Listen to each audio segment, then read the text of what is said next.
Hello, I'm Megs Reynolds with the Do MoreAgriculture Foundation. We are the national voice and champion for mental health in Canadian agriculture. And joining me today is Cynthia Beck, and she is a rural mental health provider. Cynthia, thank you for joining.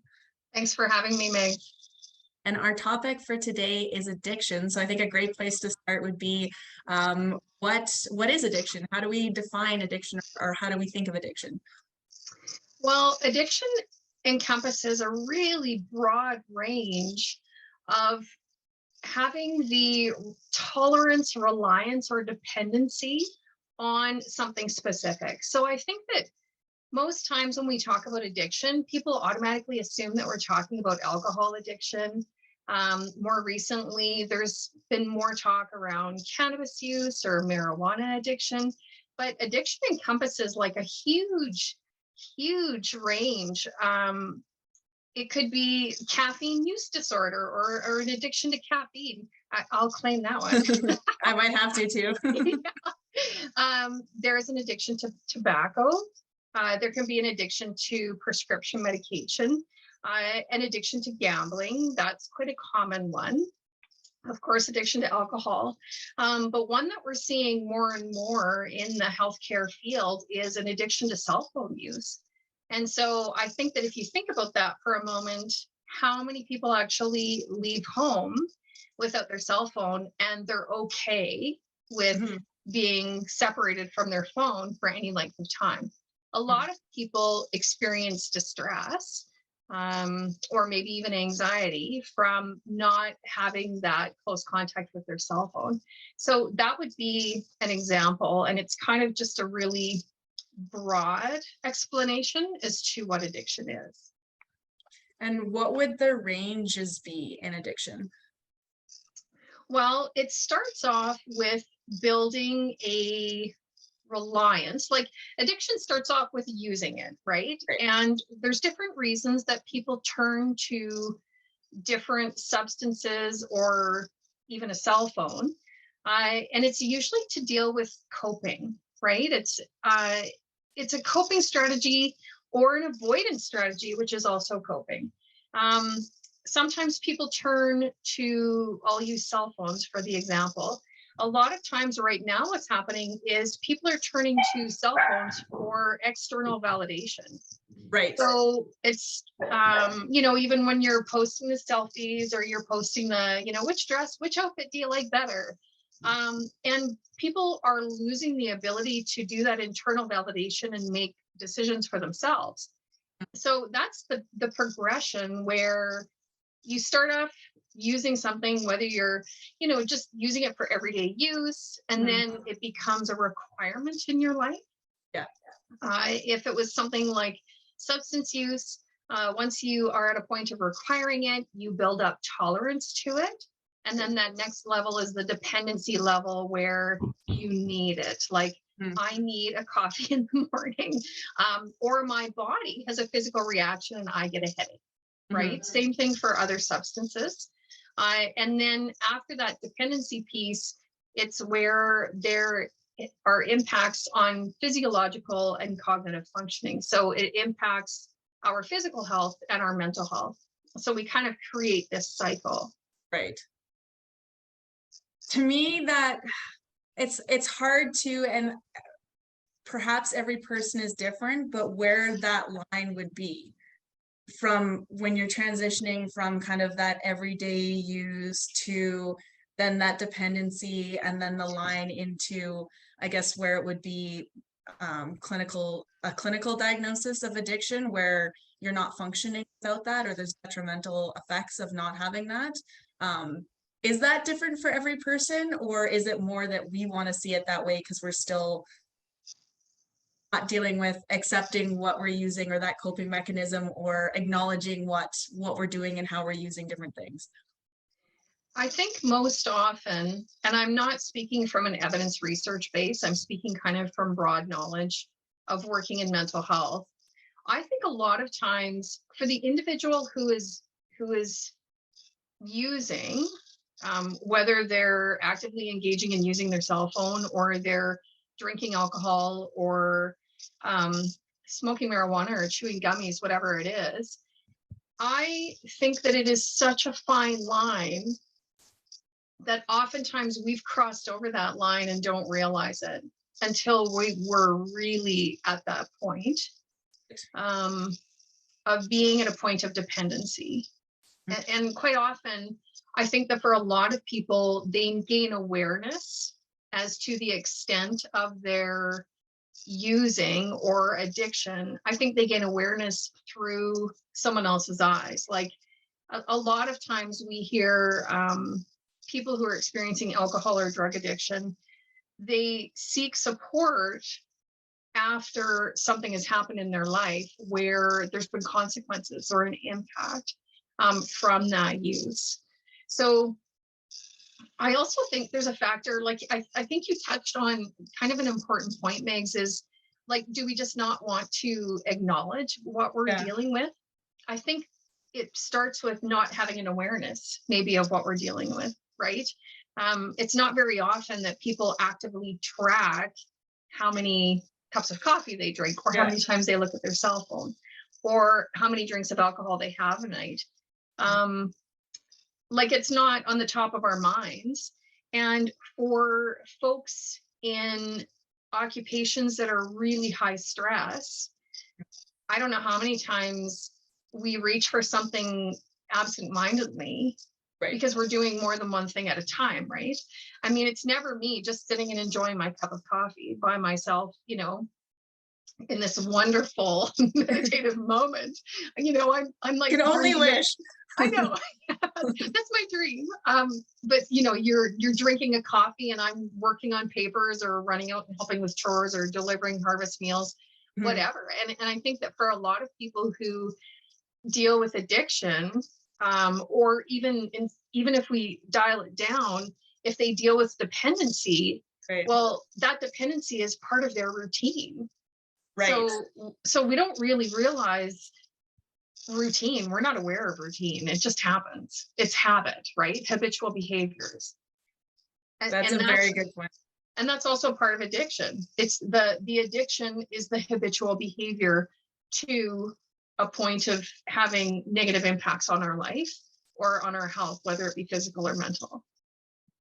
And then there's that coping side too, where you've created, you know, as a coping mechanism, you've created this dependency or addiction, but then as a coping mechanism, once you've gone down that path, then there are the other pieces of the trying to hide or the lie, and that could be to yourself. That's not just to the people around you. That could very much be to yourself about not wanting to realize where you are, or needing to create a different storyline to what's going on.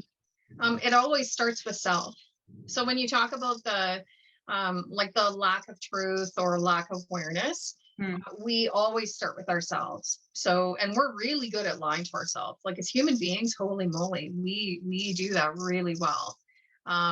Of deceiving ourselves or lying to ourselves. And we do it all the time. It's a natural part of the thinking process, right? Even if we think to ourselves, like, oh my gosh, I can't do this. I can't do all the work I have to get done today. Right. Well, you do it every day. Yeah, you can do it.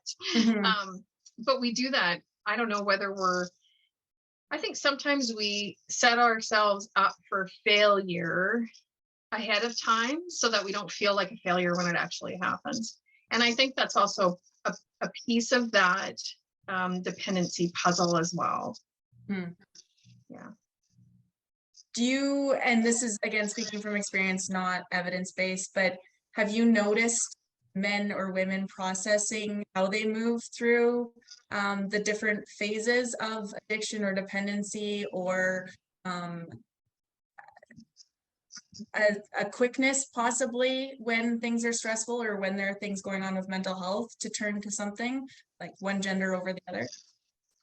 I think years ago, and there is actually research evidence for this, years ago, men had higher rates of addiction across the board than women did. And now that the disparity is like, there's less and less. There's less of a gap between the genders in rates of addiction or experiencing addiction. I think that one of the, like if we talk about alcohol, there's some very straightforward differences in how a male body processes alcohol compared to a woman's body processing alcohol, right? But I still think that the underlying reasons for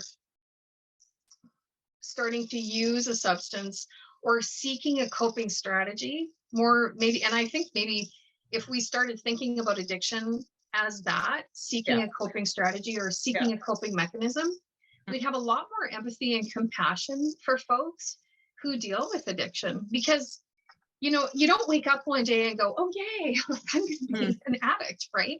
No one does that. They usually arrive there over a gradual period of time. I mean, outside of like really hard, you know, meth, crack, cocaine, but you know, outside of those addictions, we usually arrive at a bad place after a series of really unfortunate, stressful events, right? So it's, I don't know if I actually could say that there's really big differences now. I think that's such a good point of looking at it as a, you know, flipping it so that it's looking at it as a coping mechanism and that those series of events. I grew up in Calgary, and the first place we lived downtown, there was a homeless man that lived in our area, Ron, and we would make picnics and go have picnics with him, and everyone put their bottles out for him. And you know, he was an engineer by trade. He had a family and he had kids, and I was about 7 or 8 at the time, and I could never understand how he made that choice. And it wasn't until I learned about mental health and coming to agriculture and just, you know, having more of these conversations, and then I was able to look back on that and realize it wasn't him making a choice. There were all of these things, and it was gradual, and it was the coping mechanism. It was the mental health piece, and he didn't have support and he didn't have help for that. Well, and let's kind of word it this way, because addiction, mental health, I mean, anything that you're dealing with in life is a series of choices. But I think that we look at someone like the gentleman that you spoke of who was homeless. It's easy to look at him and go, why did he choose to be homeless? Well, he didn't just walk out of the house one day and close the door behind him and say, yeah, yay, I'm going to embrace homelessness, right? It was these series of events and small choices that eventually arrives to a really big, I won't even call it a conclusion, but it's this really big situation in a person's life. Like if you handed a cell phone to a child, which lots of parents give their cell phones to children to keep them occupied while parents are trying to get something done, right? That singular choice, if you said to a parent, by giving your baby or 1-year-old your cell phone, you are creating cell phone addiction. That's a heavy duty statement. Horrified, right? You would be horrified. Yeah. And I think some parents would look at you and get, you know, tell you a few choice letters strung together in a really choice word, and off they would go, right? But that's a piece to the puzzle. We're creating brain differences in our babies by handing them these electronic devices. We're actually changing their neurological makeup. And we don't think about that. We don't think about that. So, I mean, it's easy to look at the person who's homeless, or, you know, the drunk guy on the corner, the local drunk guy. But they don't end up that way because life has been easy and rainbows and they've made, you know, good choices all the way along. It's a very interesting, addiction is very interesting. And there's more to it than any of us will ever be able to understand. Any person that you know who deals with addiction, believe me, whatever you see on the front, there is way more going on behind. Yeah. Way more. What would you say to someone who's noticing a loved one or a community member or somebody in their life who is showing signs of maybe becoming more dependent to, could be online gambling, or could be beers on the farm, and maybe that's transitioning to, you know, in the equipment and stuff? How does someone broach that subject or try to start supporting that person? I always think that the easiest question or the easiest way to broach that subject is to say to somebody, hey, I've noticed some changes in your behavior. I'm wondering if you're doing okay. Hmm. And then they're going to say, yeah, I'm fine. Because that's what everybody does. Of course. Yeah. And then I want you to say it again. I encourage people to say it again. No, I noticed that, there's like extra beer cans in the tractor. And that's not something I've seen you do before. So I just want to check and make sure that, that you're okay. Or if there's something that you're dealing with, I'm here, no judgment. Right. And then we just take a step back and we listen without the judgment and without trying to solve problems. Because the first step is bringing awareness to that other individual, right? It's almost like we have to act as a mirror and go, hey, I'm observing this. Have you noticed it? And that's hard, especially if that's the first time that someone's asking another person to reflect on some of those things that, like you said, we're the best at lying to ourselves, right? So you've already built up all of these different lies and stories you told that there aren't these things going on, or it isn't an issue, it's just that one day. And yeah, and it's never going to be easy. It's never going to be easy. Having that conversation, I would love to say that you reach a point of being so comfortable that it's like talking about the weather. And quite honestly, that would be a dream of mine, where we do reach a point that we're able to talk to people about what they're going through. Like we talk to each other about the weather. But the only way that we get over the discomfort is by being more comfortable, by practicing and having the tough conversations. Because, the worst that can happen, like I always say this for someone who's concerned about someone who they think might be thinking of suicide, okay? Because I get this phone call all the time. I'm wondering if you can phone so-and-so because I'm pretty sure they're not in a good place when they're thinking about suicide. And I always ask the individual, well, how do you feel about reaching out to them? Because I don't know this person. I just can't reach out to someone I don't know. And they're always concerned that the person will be mad at them. Yeah. Well, I would far rather have someone angry at me for the rest of their life because they're still here.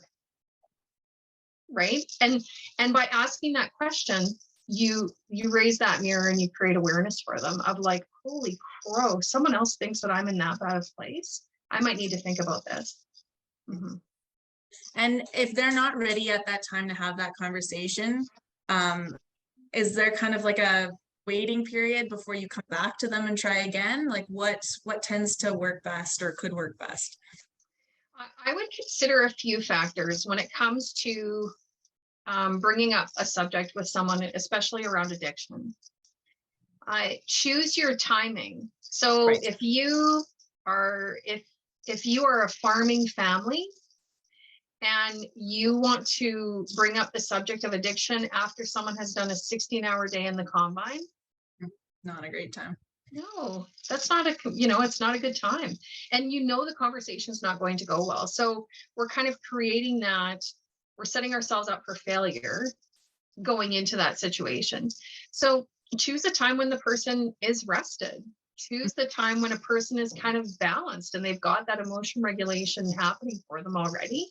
And you might be surprised if you kind of observe a person, because anyone who is at a point of wanting to talk to someone about their addiction, the individual who's the observer, they've been observing for a while, right? They've been observing for a while if they reach that point of being like, okay, this has gotten bad enough that I need to talk to them.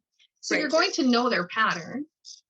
Like, don't talk to them during, if they're drinking and they're a case deep, don't talk to them at that time. Yeah. Right. No, that's really good points. Thank you for that. Yeah. What is out there right now for support for those people who are trying to support, or for those people who have gotten to the place where they're saying something's going on, I need help? So there are a few different programs nationwide. So I'm speaking about all of Canada. There's Alcoholics Anonymous, of course. There is a gambling helpline. But for family members, for people dealing with addiction, there's Al-Anon. And so that includes a variety of substances. And it's basically a support group for family members or loved ones of people who are addicted. Okay. There's also a very interesting program through the online therapy unit at the University of Regina, and that's specifically for alcohol use. And it's for people who are wanting to perhaps change the reasons why they're using alcohol, or look at the reasons as to why they're using alcohol, and decrease the amount that they're drinking. So it's not about abstaining. That's up to the individual if they want to, but it's really more about gaining awareness, like having that. Really, the course kind of raises the proverbial mirror and has a person look inward going, okay, why am I drinking what I'm drinking? How much am I actually drinking? And kind of making those informed choices as to how to change behavior and cope with mental health along the way. I didn't know that that was out there. That's incredible. I feel like that needs to be incorporated into maybe grade 12 or like first year university to have some of those awareness pieces. Yes. Yeah. Well, the online therapy unit courses are available to folks over the age of 18. Okay. So university students, yes. Yeah, for sure. And then provincially, there are different programs available depending on what the person is dealing with. And so I always recommend to people to look at 211. So 211 is a program funded by the our federal government. Okay. And the United Way. So the United Way and our federal government have teamed together to create 211, which is similar to 911. But 211 is to get you connected to resources, specifically kind of mental health resources and addictions resources within your own community. So you can dial 211, you can text 211, or you can go online, and each province has its own 211 site. So it's available in every province and territory in Canada. And so you go in, you type in your postal code, and it'll bring up every service that's available in your area. Oh, that's really wonderful. With the Alcoholics Anonymous, could that be a setting if you are not an alcoholic, but you have, or you've recognized that maybe you have a codependency, or need assistance with, could be, we've talked about cell phones. Can it be a good place for people to start when they're trying to get into a place where they can have support and talk about what they're experiencing or going through? I think that reaching out for help to organized help, so a group like Alcoholics Anonymous, or reaching out to your local health region, every health region in our province. And then I believe across the country, there are mental health and addictions counselors available provincially to each person. So reaching out for that help, I think, is very beneficial, because you're going to have someone to talk it through who is kind of that third party person who's not invested in your outcome, right? So if you're speaking to a family member, of course they care about you. Of course they're going to push you to do this, right? Yeah. But if you're speaking to that third party person, it kind of takes the pressure off, and there's no judgment. So I always encourage people to go speak to a professional, because that is very beneficial. And there's we can bring, or not we do bring emotion in, right? So when it is that family member, that friend, we're bringing emotion to someone that is bringing a lot of emotion as well to that, because of what they're going through and the support they need. So I think that, that third party is such an important piece. And it can be, for me, I always feel like sometimes that feels like a safer place to talk about stuff, and to be really honest and open up about stuff that maybe you don't want your family to know everything, or you're not ready to, have them see everything, or see where you feel you're at. For sure. And let's face it, and I might not be very popular for speaking this kind of bit of direct truth, but a lot of times when people get in a state of addiction, they've reached for a coping strategy somewhere, and they didn't find the coping strategy within their family unit or within their friend unit. And I'm not saying that to be derogatory or negative to friends or family members, but right now our whole society is in this culture of stoicism, self-reliance, independency, right? So a lot of times people don't want to burden their friends and family members with their problems, because they have their own.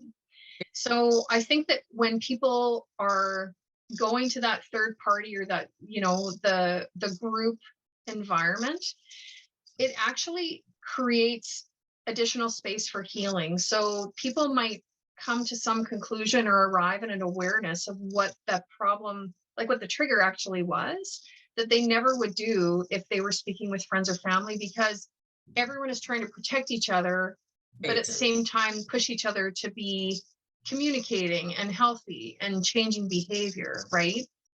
So quite often when people who are dealing with mental health problems or dealing with addiction or substance use or dependency, whatever you want to call that, quite often if they're trying to speak to friends and family, it's almost like trying to put out a fire with diesel fuel or with gas, right? Yeah. It's just going to be combusting, because I mean, you've got the family members who've been dealing with things on their own, using their own coping strategies. And of course, there's going to be emotion there. Like, of course. Yeah. Is there anything that we haven't touched on so far? I'm sure we could have this conversation for hours, but is there anything that, is kind of top of mind right now that you want anyone watching this video to know about or to think about? I think it's really important to point out that when a person starts their journey, I'll call it, in creating behavior change around addiction, there are so many moving pieces, right? Because addiction is emotional. So our emotional processes are involved. Our thought processes are involved. Our bodily sensations are involved. And our habitual behaviors are involved. So there's so many moving pieces. If you have a loved one who is actively trying to change, they're actively trying to work on their addiction, please have patience with them, because there is no way to describe what they're going through when they're changing. Imagine pulling their skin off of their body and then being completely raw. That's what that's like. So if they're touchy, if they're angry, if they have like very little patience, well, that's where you can be incredibly supportive by having a little bit more patience with them. Also, a really important factor is that when a person goes through the work of changing their behaviors and changing how they use a substance, relapse is natural. Like it's almost a guarantee that relapse is going to happen. That is not a failure. Think of it more as the cha-cha, right? 2 steps forward, 3 steps back. Part of the The process. most important part is that you've done the hard work the first time. You're familiar with what those 2 steps in front of you are. So pick yourself up and just keep on going forward. So relapse is not failure. It's just getting up and retrying. And I think that's a really important piece for those on the other side that are that support team, whether that's the family or the friends, that's not when you lose it on that, or like you said, it's not the failure, it's them working through that process and all of those changes that have to happen. And a way to practice that empathy or compassion for what someone is going through is the next time you pick up your coffee cup, or you pick up your soda can, or you pick up your cell phone, I want you to think about not like picking it up and setting it down and not looking at it. Right. Or picking up your coffee cup and going, oh no, you know what, I'm not doing this today. I'm changing this behavior. And recognize how many times you do that behavior out of habit or routine. Right. Mm-hmm. That's a really good point. I really appreciate the conversation today, and thank you so much for everything you've said and everything you've shared.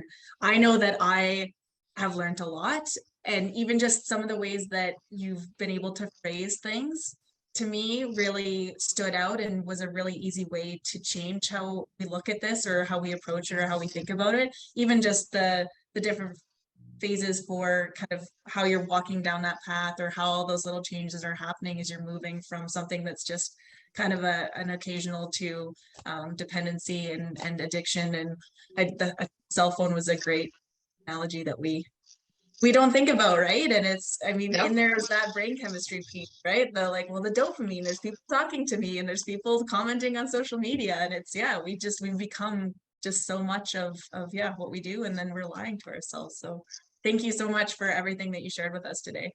Well, thank you for speaking on this important topic. And is there, you know, would 211 be where you direct people as their kind of first go-to if they're looking for support and resources right away? Yes, I would encourage it. Like, it depends what they're dealing with. 211 is fantastic. Depending on which province they're in, to contact their local health region to find out what services are available. That's also really important. Okay, perfect. Yeah. And for anyone looking to learn more about mental health in agriculture, or to find more resources, they can head out to our website, which is domore.ag. Thank you so much, Cynthia. Thank you.